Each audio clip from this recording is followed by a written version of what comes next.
What other things, I guess, to leave off, for investors investing in these deals, Yeah.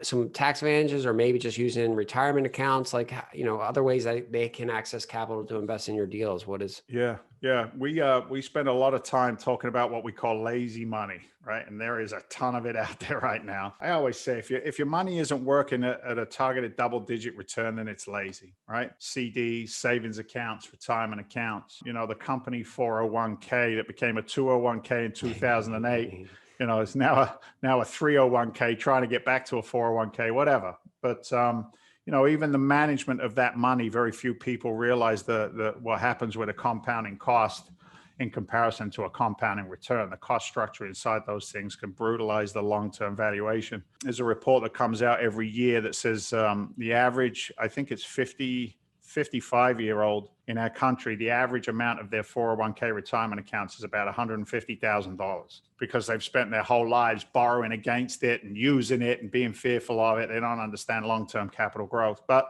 so what we do is we help a lot of people with taking retirement accounts and making it a self-directed retirement account. We can do that through what are called solo 401ks for business owners, or we can do it just a self-directed retirement account, an SDIRA. We work with a company called Horizon Trust that partners with us to service those clients. It's funny, man. I'm that guy who doesn't look at a house as a home. It's just an investment to me. So which is a bone of contention with my wife. But hey, we'll get there. But equity in properties. What if you could borrow equity against your primary residence from the bank at less than 4%? Oh, by the way, you can, right?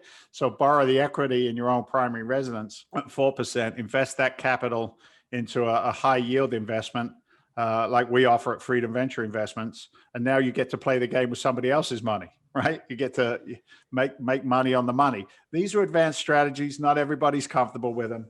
But I've seen it work time and time again in my own career. So there's always a way to do it if you're motivated enough to do it, or sit there and don't. Right? It's not for everyone. Keep getting what you've been getting. Keep doing what you've been doing. You keep getting what you've been getting, kind of concepts. So maybe ask some questions. That's the idea behind that.